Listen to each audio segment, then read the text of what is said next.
Good morning, Media Tech. Miss Mackie here. Today we're going to discuss the history of cinema. And before we can really get into our video production part, we need to cover a few things that are in our standards, such as the history of cinema. In order to understand video production, you need to know where it started. So it's a good thing to look back and see how everything that we're going to do this year started. During this lesson, you're going to learn about and identify the elements and principles of art in film, television, and media. And we're going to start with the early years of cinema. During the early years in the 17th and 18th century, they used lantern slides. During the industrial era, they used books of photographs, illustrated fiction. And then in the middle class, they started working and visiting circuses and using things called dioramas and stereoscopes. And we're going to talk a little bit about what a stereoscope is and what a diorama is. A diorama is a painted backdrop featuring 3D figures. And they use these backdrops to depict historical events. They use little figures in front of them, just as you see in this picture. Now moving on to the stereoscope. The stereoscope is a little cooler than the diorama is. They took it a step further. These were handheld viewers that created three-dimensional effects by using oblong cards with two photographs printed side by side.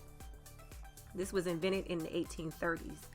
The concept was to use two cameras to take two pictures, and both pictures, one was slightly different by a few inches than the other, so it gave a 3D effect. And the cool thing about this is that these stereoscopes were considered the original virtual reality. I don't know if you've ever been to a virtual reality place, but I remember I went to Myrtle Beach and I saw someone using the virtual reality. And of course they looked kind of crazy because they were running into the walls. But the fact that these virtual reality goggles came from these stereoscopes is kind of cool to look back and see, okay, this person had this concept, and to look at where we are today is really cool. So I want to ask you a question. Do you know what this is right here? And I'm pretty sure you don't. This is from my generation. We played with these when we were little. This is called a Viewmaster. It was invented in 1939. This is a modern day stereoscope.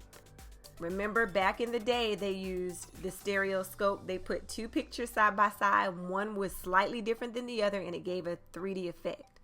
They took it a step further, and they had these little reels where you could put the card in, and then you could press the button, and then you'd see another one. But it kind of looked kind of 3D-ish when you look through it. In the 1930s, it was used as a scenic postcard viewer. So let's watch this little video and let's see how these people reacted to the stereoscope. And the stereoscope has changed over the years. And you'll see in this video how now you can take a cell phone instead of using the flip cards with the pictures like we did when I was little. But now you can put your cell phone in, and that's what you can do with these right here. I can insert my cell phone, and I slide my cell phone in, and I can pull up a 3D virtual reality video. I've used it on YouTube, but it's pretty cool. So let's check out this video.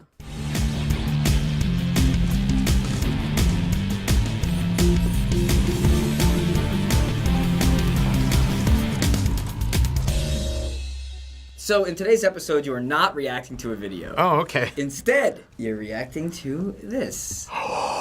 A Viewmaster! Oh, I remember these. Never had one, but I remember them in school. I had one of these and I was like 7. We'd stick these little cards in here and view away. Oh, it's Safari. Hippopotamus? Love it. The baby monkeys riding on top of bigger monkeys. That's so adorable. Guys, I just went on safari. That was so cool. It's like you found that one thing that I've been missing from my childhood. So the Viewmaster's been around for 70 years. Holy Schnikes. So did you know there is a brand new version of the Viewmaster coming out? No. I'm getting one. Go on. I had no clue, and I hope I get to react to that. Bring it! Well, by using an app on your phone and Google Cardboard technology and a new Viewmaster, you can experience things like never before utilizing virtual reality now. Oh, dude, I love that. Do you want to see it? Yes. You actually have it? Oh my God. Wow, so fancy. It still looks kind of like 80s. I think it looks cool though. Viewmaster 2.0. So before you look at it, look at the front and you'll see that there's a phone in there. Oh, okay, so you put your phone in there. Is that a trigger? Yep, there's your trigger. Same thing. Can I put it on now? Go for it. Tell us what you see. All right. Let's see. Oh, that's freaking awesome. Look at that. Whoa! Oh my god, I can look around? Oh wow, it keeps going. I see elephants and drinking water. I feel like I'm standing there. Elephants. Zebras. Oh, and you can see the sun too. Wow. No one's gonna go outside anymore. Oh my God, look at the lion. What's he doing? Oh my God, so many things about him. I'm learning things, and there's a video? Oh, I could play a movie? Oh, this is incredible. A male lion's roar can be heard from up to 5 miles away. Oh, okay. Wow, they give like the name, the Latin name. Where's my zebra homies? I saw. Oh, there you are. Yeah. A zebra. Oh, dude, I can't say his Latin name. My kids would love this. This is so awesome and educational. It's so much more interactive than just staring at a cardboard disc with some film in it. It's the difference between reading a book and having the book acted out in front of you. So there's lots of different animals and different places you can explore, but we're going to bring you somewhere else. We're going to bring you to outer space. Oh, that's so cool. Cool, I love space. Oh, this is awesome. Oh, this is so cool. Is there a TARDIS in this? There's Saturn. Where is the third rock? There she is. Oh my God, it's like your own, like you're in your own observatory in your face. Now can I do this and do a, yep. Now I'm on a planet. There's even like asteroid belts and stuff. Like, that is so cool. Whoa, hey, Neptune. Whoa, I'm over it. Wow, you can see like a 360 of the planet. Holy crap. I clicked on it and I isolated that planet, and now as I rotate, I am like a moon rotating around that planet. When you're by a planet, if you don't look at the planet but look right beside it and then hit the Viewmaster button, it should bring up a menu screen with other options. Okay, I see it now. All right, let me go info, fun facts. Love that term. Do you think this is how teachers are gonna teach, like, in the future? Mars, the red planet. Mars is the 4th planet from the sun. I'm on Venus, the hottest planet. Oh, and there's like an arrow button too. Wow. There's so much stuff. So another thing you can do in that menu screen is there should be a mini game you can play. No way. Main menu, audio. Oh, play mini game. Okay, I see it. Am I shooting things? Oh, I'm shooting like moon rocks. Okay. As in life and in virtual reality, I'm a terrible gamer, but this is really cool. What the? Okay, wait a second. Does this have anything to do with like the gravitational pull on the? There you go. Okay. Venus's gravity. Science is cool. Whoever said that it wasn't is a liar. Now, look at this. Bam! That was really fun. Okay, so what did you think about the technology? I like this technology. Awesome. Way cooler than this thing. And it's fun, educational. It's perfect. What a way to keep kids' attention. They walk away learning something. I feel like they're gonna have a set of this, like these, like in every classroom. It's revolutionary, it really is. Do you feel like kids today would want a toy like this? Yeah. Oh yeah. My kids would love it. Absolutely, I want one. It takes learning and presents it in a fun way. It's gonna take me a little while maybe to come up with another toy that would be able to compete with this. Gen Z is all about like do-it-yourself education and self-education, so perfect. It's just nice that people can enjoy something that we enjoyed, maybe a little bit cooler. It's a classic. You know, you want these things to thrive. Do you wish you had this Viewmaster when you were a kid? Yes. Oh, yeah. Man, my mom would have had to drag me away kicking and screaming. Well, sure. This is the thing you have to remember. Like, every little advance, like someday people will look at that and be like, oh my God, that's so old school. My kids have this full 80 years to see this kind of thing grow into, I don't know, what do you think? You think we're gonna have flying cars? So finally, can you talk about the evolution of technology and toys? Where do you think this is going, seeing how far the Viewmaster has gone in 70 years? What is next? They're basically just gonna put a computer inside of everything. Everything is becoming digital is what's going to happen. You're gonna play with virtual dolls. Holograms.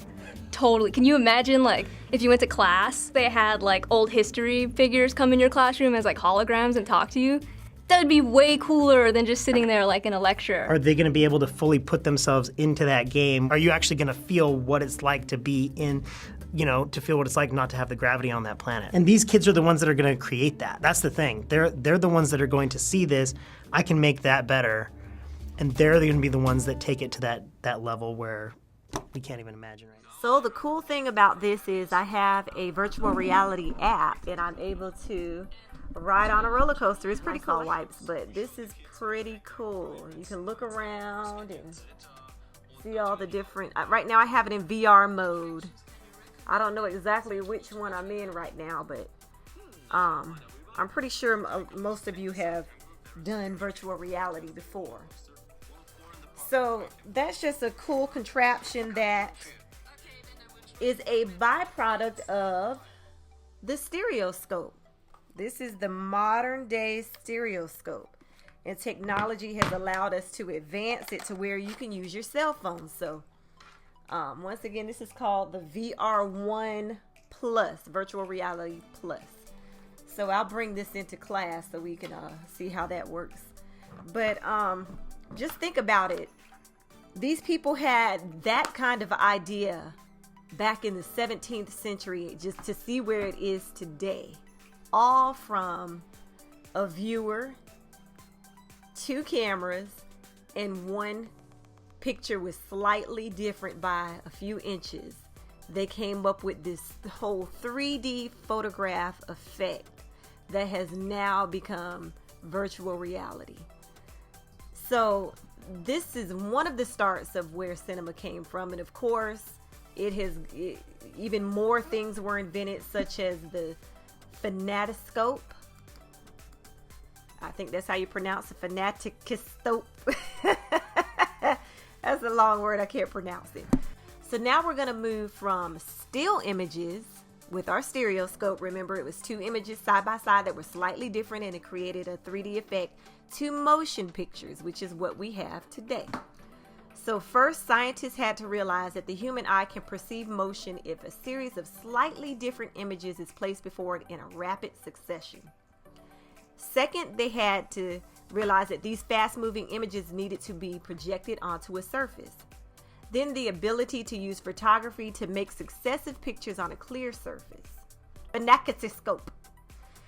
And you'll see an example of that. In this example, the lady, she took a circular sheet of paper, 2 circular sheets of paper, and she drew a series of balloons. Each one was slightly different than the next. And she spinned it around, and through the slits, she could see the balloon in motion. Okay, so I hope I didn't worry your patience too much. I didn't want this video to be too long. But we did talk about the dioramas, the early days of cinema. They started off with still photos, and then they moved to the motion pictures, and we haven't gotten to that yet. So dioramas were when they used small little figures and put it in front of a painting to depict historical events. And then we moved to the stereoscope, which is now the modern day virtual reality. And then we talked a little bit about the phanatoscope, which is when someone draws a picture and each picture is a little different or slightly different. It may start small and then slightly get a little bigger, and it'll look like when you look through the slits that it's moving, which is where stop motion came from. So there's so many things that they use way back when that we are doing today. And as far as the phoneticoscope, or however you pronounce that word, I wanted to show you all a quick little project on stop motion, which is kind of like what the person in that video was doing with the phoneticoscope. How the balloons, she drew a balloon, she started small and then she gradually got bigger and moved the balloon further up on the page. So when you spin that piece of paper, it looks like that balloon is moving, just like you saw in the video. So I wanted to show you this stop motion video that one of my students worked on.